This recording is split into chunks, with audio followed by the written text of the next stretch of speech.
John had the same problem. John's in Macarius prison. John is waiting for his execution. John has heard of the works of Jesus, yet this isn't what he was expecting, and he begins to wonder. So he sends his disciples to go speak to Jesus.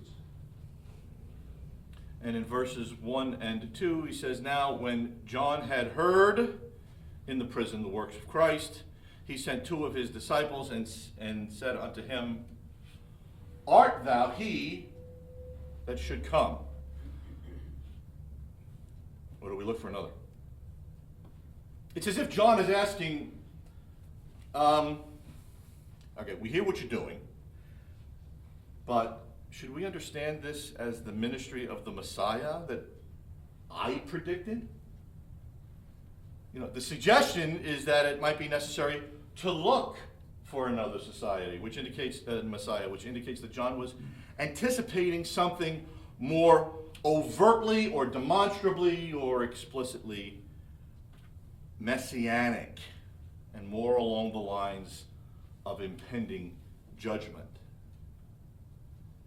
John was expecting the Old Testament Messiah to be the warrior Messiah, the one coming in the power and glory of the Davidic line. So when Jesus responds to John's question, he places his own actions, Jesus' actions, in a more theologically oriented framework.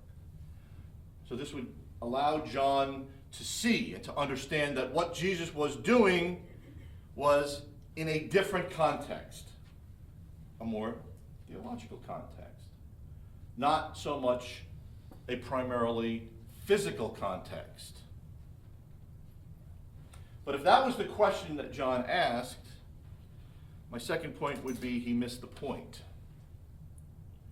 Because then Jesus tells the disciples of John in verse 5, he says, after he instructs them to go tell John what you're seeing, "The blind receive their sight, the lame walk, lepers are cleansed, the deaf hear, the dead are raised up, and the poor have the gospel preached to them." In many ways, verse 5 is a summation of what Matthew has been saying for the first 9 chapters of the book, especially chapters 8 and 9.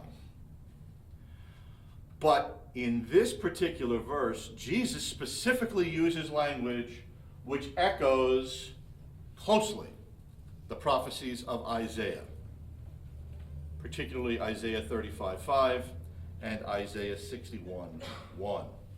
Isaiah 35:5 and 6 says this, "Then the eyes of the blind shall be opened, the ears of the deaf shall be unstopped. Then shall the lame leap as an hart, deer, and the tongue of the dumb sing. For in the wilderness shall waters break out, and streams in the desert." This is a description of the blessings brought at the coming of God by God himself to judge sin and to save his people. The second reference to which Jesus alludes is Isaiah 61:1, which says, "The Spirit of the Lord God is upon me, because the Lord hath anointed me to preach good tidings unto the meek. He has sent me to bind up the brokenhearted, to proclaim liberty to the captives, and the opening of the prison to them that are bound." And this verse that Jesus alludes to sets out the manifesto, if you will, of the Christ, the one anointed by God to proclaim God's salvation. So Jesus is placing what he is doing. He is placing his actions for John's disciples in the context of a theological understanding of the coming of the Messiah. Now, keep in mind, this is the presentation of this season, Advent. This is the eschatological element of Jesus' ministry. This is the intrusion of the heavenly into the earthly. This is an anticipation of the future coming of the King. The present coming of the King brings with it certain aspects The future coming of the King will bring with it other aspects, and that's what we celebrate at this time of the year. This is what the Advent season is about. It is about that which is already accomplished by the King and that which is not yet accomplished by the King. There are blessings, the blessings that we've seen in Isaiah that are being emphasized, but they are not the completed or the full blessings of that final Messianic kingdom. There is the judgment of sin, yet not the final consummation of all things at the great white throne judgment. As I was going through preparing for the sermon, I was using most of the material you'll hear is from two commentaries, particularly Gordon Wenham and R.T. Franson. And Franson, in his commentary on Matthew, he says that Matthew points out 6 elements, 6 claims that were made up to this point arranged in pairs. The first one is that the blind are cured in Matthew 9:27-31. The second is the lame walk, 9:2-8. The deaf hear, 9:32-33. The dead are raised, 9:18-26. Good news preached to the poor. This is interesting because he goes all the way back to Matthew 4:17 and, of course, 4:23 and the entire Sermon on the Mount, especially the Beatitudes, which brings to us kingdom life. And the last point is the lepers are cleansed, Matthew 8:1-4. And this particular verse is significant. I'm going to talk about it for a minute because the anticipation, the expectation of John, of that messianic warrior, of those things that were accomplished, of the quotations that Jesus used in Isaiah, is exceeded in the healing of the lepers. Why? Well, if we've done any reading in the Old Testament, we understand the severity of leprosy. We understand what that meant. Lepers, for all intents and purposes, are the living dead in Scripture. One of the primary emphases, not the only connotation, but one is that leprosy is due to sin. How many times have we seen either disciples or someone come up to Jesus in the New Testament and say, when looking at somebody who has an ailment, whether they were blind, lame, or whatever, who sinned, him or his father? Remember those references? You get the connection that the sin is the cause of the illness. And with leprosy, we see very clearly that there was a very strong connection made between sinfulness and the disease. Lepers were required to wear ragged clothes. Numbers 12:12 says, in reference to leprosy being the sin of death, let her not be as one dead, of one whom the flesh is half consumed when he cometh out of his mother's womb. Lepers were required to walk around outside the camp crying, unclean, unclean, unclean, according to Leviticus 13:45. Now, it was so serious, it was thought to be so egregious, so connected with essential death, that there is an instance in 2 Kings where a king is approached. And he says this, and it came to pass, this king is unnamed, when the king of Israel had read the letter, that he rent his clothes, and he said, am I God to kill and to make alive, that this man doth send unto me to cover a man of his leprosy? Wherefore I consider, I pray you, and see how he seeketh a quarrel against me. It was so bad that the king looked and he said, I can't raise the dead. The unclean individual was said to be forced to live outside the camp, alone. a solitary existence. And this existence was the farthest place one could get from God. The place where the sinner and the impure were banished. Now, you deal with Leviticus, and everybody gets freaked out when they come to Leviticus. I want to give you just a couple of pegs on which to hang your thoughts when you come to Leviticus. Very simple. Gordon Wenham gives us a very nice structure of Leviticus. The first 7 chapters deal with the laws of how sacrifices are to be conducted, what requires a sacrifice. Chapters 8 through 10 talk about the priesthood. Chapters 11 through 16 talk about the nature of uncleanness and its treatment. And the rest of the chapter 17 through 27 talk about practical holiness. There you go. So when you deal with Leviticus, when you read it, just read it within that context. Know that this is the outline of what the book is discussing. What makes Leviticus so incredibly significant is this. And I want you to listen to this carefully. 15 times in the book of Leviticus. 15 times. The phrase spoke, called, or said is addressed. And the Lord called unto Moses and spake unto him out of the tabernacle of the congregation, saying. Laws and sacrifice, uncleanness, the priesthood, and practical holiness. This is a direct narrative. This is a direct speech by God to Moses on each of these elements. And in other words, it's God telling us directly how these things are to be accomplished.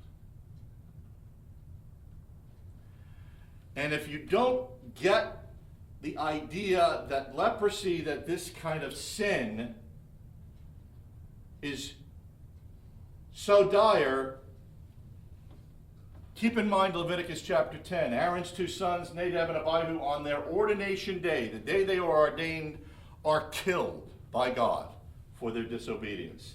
You want to talk about how you're supposed to worship God? This is an indication that God is very serious, that he's supposed to be approached in a very specific way. They're executed by God. They offered strange fire, and God killed them.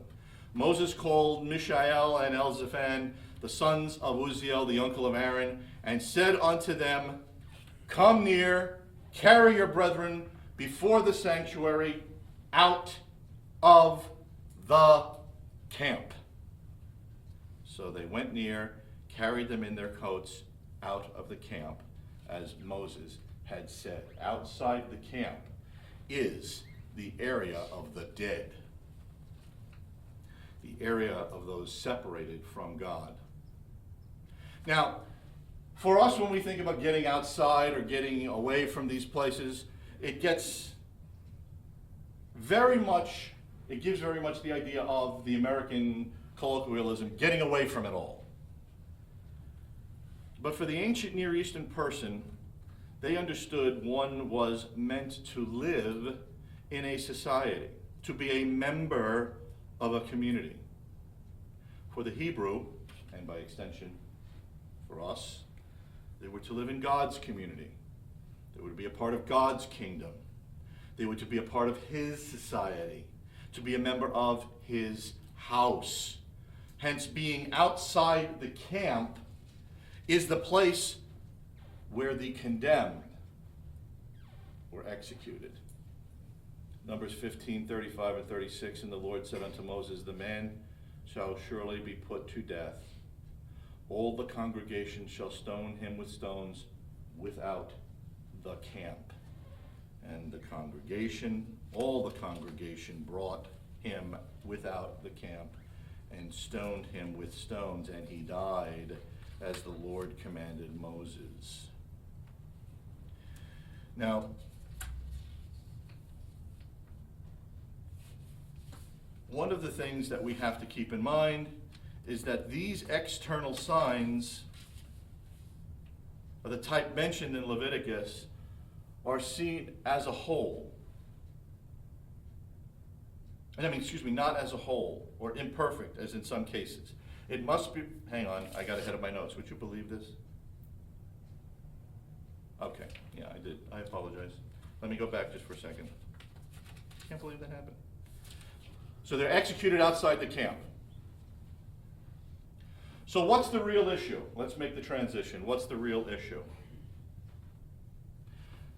John's expecting something. Jesus tells John, these are the things that happened. Leprosy is mentioned. I've just discussed the significance of leprosy. The real issue, therefore, is sin.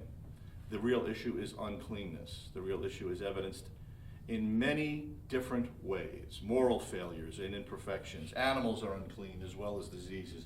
Bodily discharges, which are seen as the result of sin, make one unclean. And this uncleanness necessitates the offering of a sacrifice as part of the cleansing process. So, I hope I didn't lose you with that little glitch. Sin was seen to be the cause of these external issues. You got a blemish? It was caused by sin. You've got leprosy? Obviously there's sin in your life. Leprosy and that sin was the sin unto death, as far as the Jew was concerned. These faults, this uncleanness affects not only the individual, but it pollutes the holy city of Jerusalem. It pollutes the very tabernacle itself, which, as we have seen, is the very house of God where his holy throne sits. It is the very seat of God's presence among his people. This, in turn, contaminates the entire nation. And if all this is contaminated, especially the tabernacle, the Holy Redeemer cannot come, and he can no longer dwell among his people. And this destroys the very raison d'etre, the very reason for the nation to exist. Do you understand the significance of the sin? Do you understand the significance of leprosy? Why leprosy is mentioned by Jesus? These ailments are seen as a result of the fall of Adam. He was perfect. Then sin entered the world. A manifestation of this sin was seen in these various unclean animals and bodily discharges and diseases. In Leviticus, holiness is symbolized as wholeness or perfection.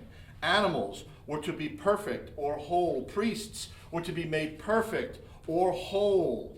Mixing fabrics of all things, putting partial pieces of things together, and therefore they were not whole. Men must live in perfection or wholeness. And these external signs, these types mentioned in Leviticus, are seen not as whole, but imperfect. And in some cases, a result of sin. It must be removed from the covenant community. It must be removed from the camp. Gordon Wenham states this: these laws on skin diseases are again eloquent testimony to the importance of purity and holiness in ancient Israel. Anyone might fall victim to these complaints and face the prospect of being cut off from his family and friends for the rest of his days. Yet it was considered so important to preserve the purity of the tabernacle and the holiness of the nation that individuals and families might be forced to suffer a good deal. Individual comfort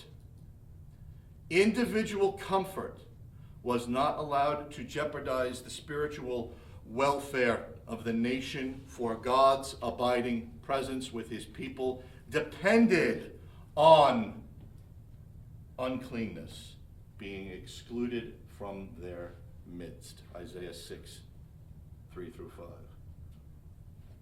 Do you see the significance here? The king comes to his people. He comes bringing the evidence of his messianic reign. He comes and tells John, John, you were expecting me to be here. You predicted I would come. You announced I have arrived, and you missed it. You missed the point. You were worried about the warrior coming and defeating the enemies, and look at the enemies that I have defeated. I have defeated blindness, lameness, deafness, and leprosy. I have defeated sin. That is your greatest enemy, because that is the cause of these illnesses. And not only have I done that, but I have so far exceeded your expectations of a warrior that I have defeated your greatest enemy. John, I have defeated leprosy. I have defeated death. And I will eventually take this on myself to the degree that I will be excluded from the camp. I will be brought outside the house of God. I will be ushered away from the divine throne. I will bear the sin of the world. I will be murdered outside the holy community in order that you may live eternally in the holy community. You are expecting a warrior to defeat your enemies. John, I have not only defeated the enemies that you anticipated, I defeated all your enemies, and you missed it. You missed it. And all of your brethren missed it as well. Do you now understand why Jesus could stand before Jerusalem and he could look at Jerusalem and cry? Luke 19:41 says, and when he was come near, he beheld the city, and he wept, saying, if thou hadst known, even thou, at least in this thy day, the things which belong unto thy peace, but now they are hid from thine eyes. For the days shall come upon thee, that thine enemies shall cast a trench about thee, and compass thee round, and keep thee in on every side, and they shall lay thee even with the ground, and thy children within thee, and they shall not leave in thee one stone upon another, because thou knewest not the time of God's visitation. You spent your entire existence looking for me. You spent your entire life prophesying about me. You and the nation of Israel spent their time preaching about me, and you can look at the sky and you know you can't fish in the morning, or you can fish. You can judge the signs, and the greatest sign placed before you, my coming, you missed. You blew it. I have conquered your enemies. I have brought you peace. I have brought my kingdom with me, and now I bring with me the greatest victory you could ever desire. I bring with you a victory over death, because I am bearing the sin of leprosy, of being apart from and outside the camp, so that you don't have to. This is your king. This is Advent. You see, now is the time to embrace this. Now is the time to recognize this. Now is the time to understand the necessity of the purity of this place, the purity of our lives. Now is the time to strive for those things in the power of Christ, in the righteousness that he gives us by his death, in the grace that we receive in his body and blood. Now. Because when the Son of David comes again, you're not going to have that chance. No one will. Advent coming of the King and what the King brings is the time of salvation. Now is the appointed time, not later.